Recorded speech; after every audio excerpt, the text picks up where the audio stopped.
So thanks for coming. There's a few new faces. I get to see everybody all the time. And I guess right now what we need to do is a bit of a check-in. How are you feeling? You've had a couple of days of us talking, and today was great. I really felt like we were able to spend some time on our own little arms and talk about, what was prepared in those sessions with the KI and the KO sessions. But is there anyone who would like to tell us, how are you feeling with what's been prepared and what you've seen and heard? I'm happy if you want to come up here and talk on the mic. Not putting anyone on the spot. It's not like we don't do this every second month on Zoom, so, don't be shy. We all know one another. And it's really about a check-in. What's been your big takeaway so far? And what and how can you use what you've heard when you go back to your region? Bearing in mind that I know we've got, people going back to different... Now, have we got... So that's one thing that we want to start thinking about. I wanted to do a bit of an assets register so that we can take back a shopping list from our state of things that we need. And I have sent an email out this week with Sandra, and I worked on that this week while we've been here, just to send out the specifications of different equipment and software that we'll need in regards to the laptops. I want to do a mini cultural audit. It was something that I picked up with the Australians Together, the leadership course I'm doing. It'd be wonderful just to get some feedback about that.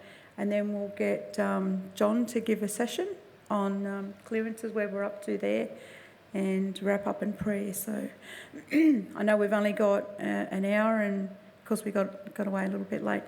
But yeah, how are you feeling? If you want to maybe go into a group of 3 or 4, or even if you want to go into your region, go to the group and just, I think you might like to speak from a more of an intimate perspective about how you're feeling. Because this is about you, this is our state, but it's also about you checking in, and it might be easier if you do that. So can I get you to turn into a little groups?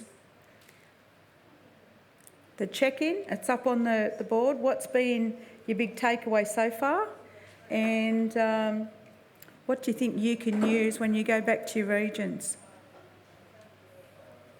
I'm going to ask if I can get a rep from each of the groups. Sandra's going to take some notes about the check-in. There were some really good points that were raised.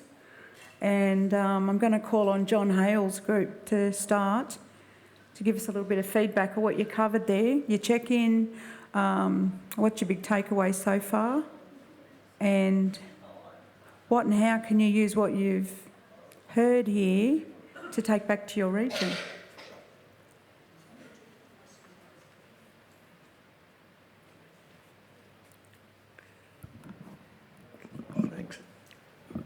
Thanks, Sue. Check-in. What has been takeaway so far? Okay, there's been a lot of gems. Oh, there's a bush turkey. What's for dinner? There's been a lot of gems that we could take away, but I think a lot of us, well, over in our group, we're filing them away, and when the need arises, they're going to pop out. Bing, like that. We talked about the lack of volunteers, and we have an interesting expression: what is the rate determining step of any reaction? The rate determining step means that what step is going to constrict the reaction going forward in a chemical situation, right? The rate determining step here is volunteers. No question about it. We've got prisons that have said, yes, we would like to have Kairos in here, but the problem is we're not pushing them because we know if they all said yes, we don't have the volunteers to go in. So that recruitment is number one. Recruitment, and that is, if you go back to pre-COVID, you have to find your volunteer base who are still active and willing to come in. Take a roll call on that. You know your numbers. I'm sorry, I'm taking a leaf out of the Bible where David did a census and he shouldn't have. Sorry, Lord, but anyway. And then once you know those approximate numbers of people saying, yes, we'd be willing to come in, then you know the job ahead of you to go out and recruit the others. But that roll call, that census must be made now.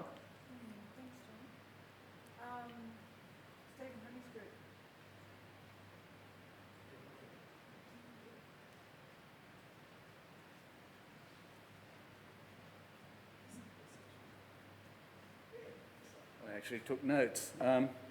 We worked out that this conference is basically a platform for a relaunch of COVID, relaunch of programs after COVID. So everything stopped. We've built a new platform and we're going to take off again. And so for the new people, it's been very much a learning experience. And for me, it's a lot of idea swapping. So from that point of view, I got a lot out of it. Okay. Tony Farmer, you ready to come up?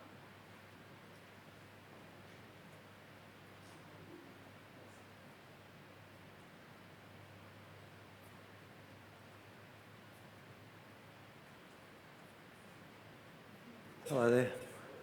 Well, we basically discussed, I think, mainly recruitment, I guess, the problems getting back in. Like John was saying, we've got the permission to go back in, but now we're struggling to find the numbers to make the team up.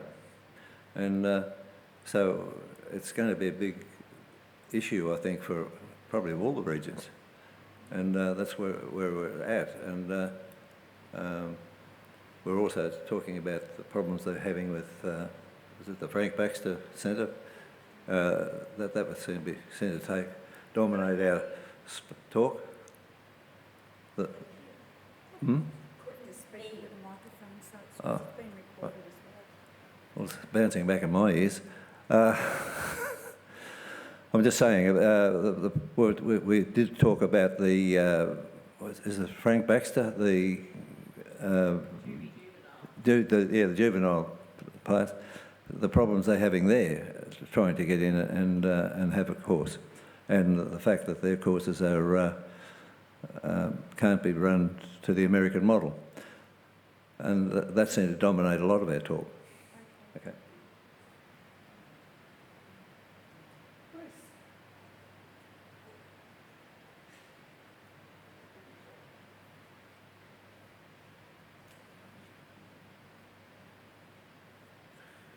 Thanks, Sue. Just an observation. We didn't talk about it because the bladder rules. However, you're right. We need to do a census of the population, of the membership, and we are a super spreading event as far as that's concerned. The issue to me is now. Don't do your assessment of your membership and then, okay, well, I hear so often, we can't do anything because we don't have a short course, and therefore we'll do Zippo. You've got to recruit now. There's much you can do. Even things like organising your security is going to take time, is it not? Yes, there it is. Yes, it will. You need to do it now, not next year. We're getting nods from governors and things saying, yes, looking forward to seeing you next year, but if you're not ready, you're not going to be particularly welcome, are you? So we need to do it now.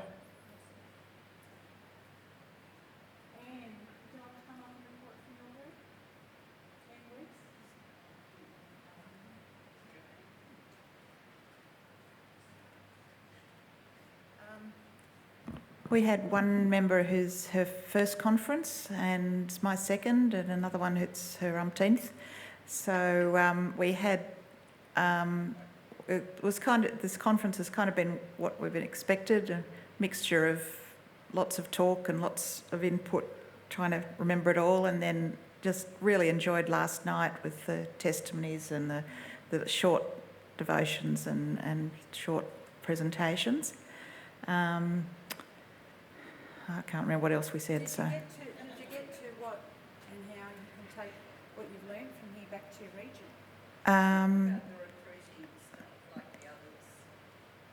Yeah, we talked about recruiting and the importance of prayer. Please, God, direct me to the people that you've prepared to are ready and waiting to hear about this ministry, and we're going to start talking Kairos and they're going to say yes. So praying for those people of peace, as the scriptures call them. And then the challenges of going back to our committees and leaders and stuff and saying, you know, this is what's happening now, and it might be a bit different to what we've been doing, and how we're going to gently help them move forward.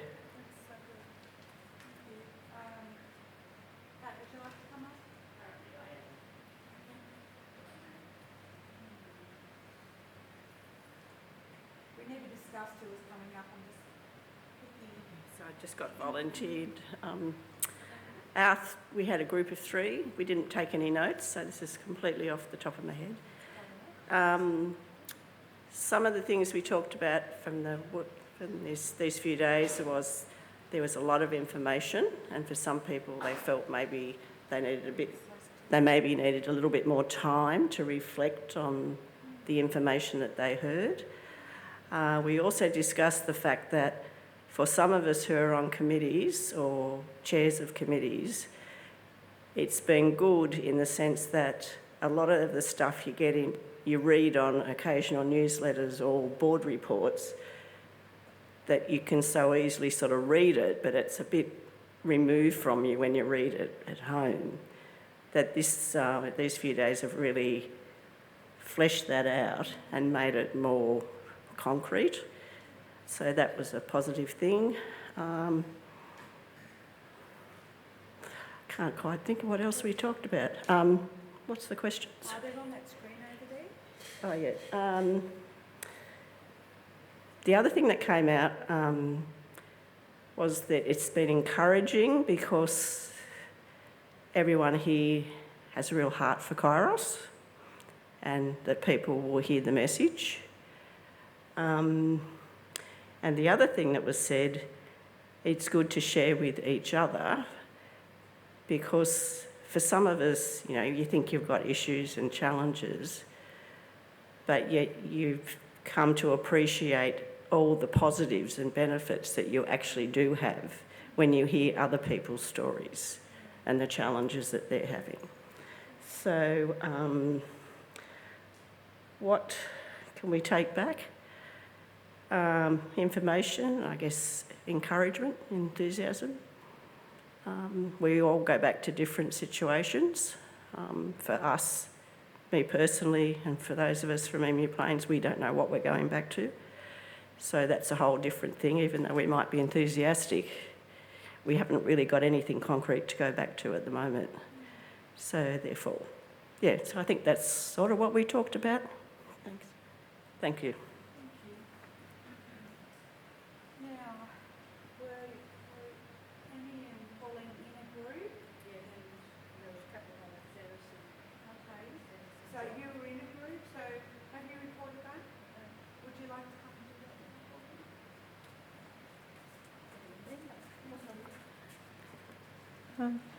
I'll just, yeah, oh, that's okay. I think we've all enjoyed the conference and it's been great to come to. I think the things that we kind of like talked about was, or what we've got out of it, and then how that applies to when we go back home. Things like, it's recruiting, I guess, was the big issue. Postcodes, how can we look at postcodes in our area and what does that mean? But I guess one of the other things was, it was raised about the Catholics, the number of you know, people in the Catholic Church these days, but how many are involved with Kairos? So how can we tap into that for recruiting?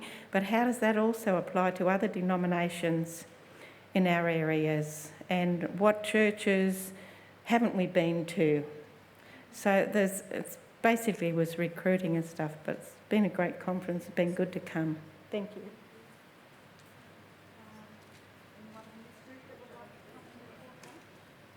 Sorry, John, I left something here. Sure.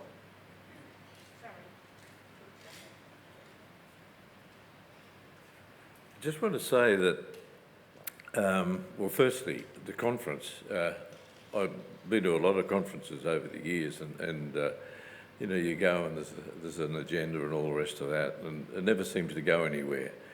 I think what the board has done this year and the last couple of 3 years or something has been magnificent in giving us a path and a road to run on, and I think that's going to stand by us for the next few years, and I think that'll give us a springboard to go, but only if we use the information that they're feeding through. So congratulations to the board on all of those things, particularly Vern. I know that the work that Vern's put into this has been incredible. It's beyond the pale in that sense. The second thing was that I was mentioning about the Catholic Church is incredible. There's a huge potential there in our community.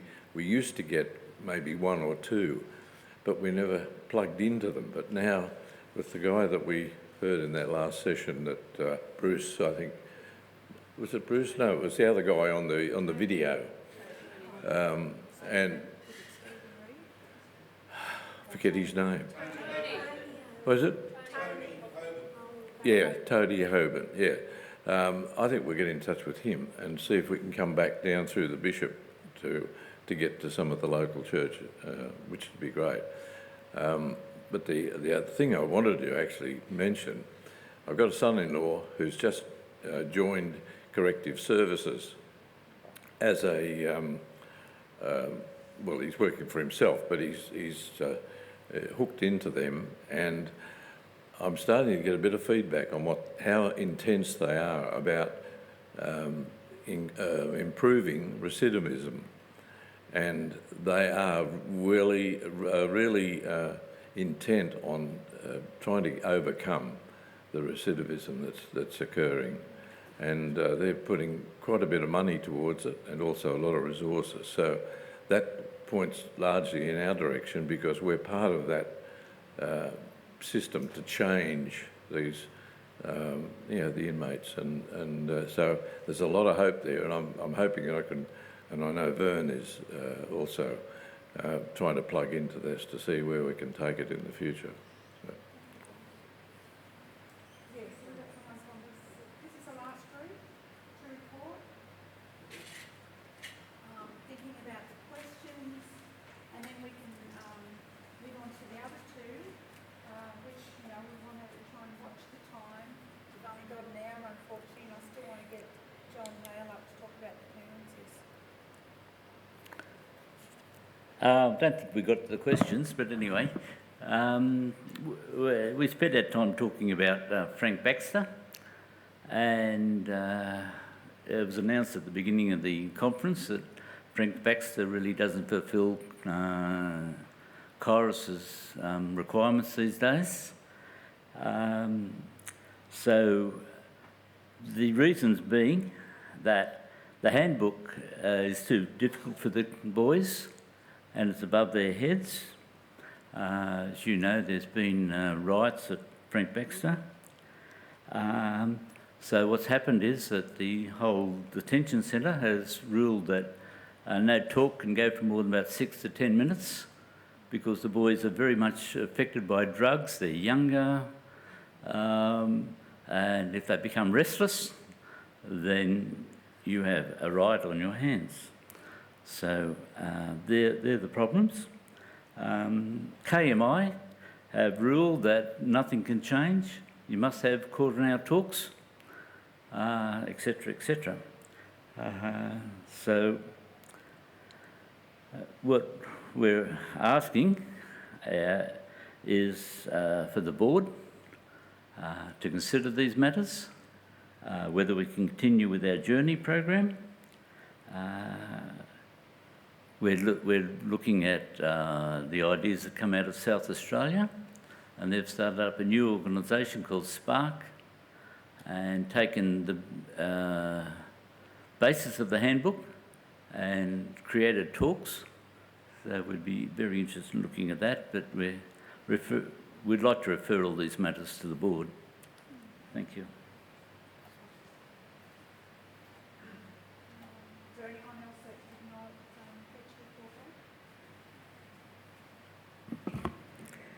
The next one, the next slide is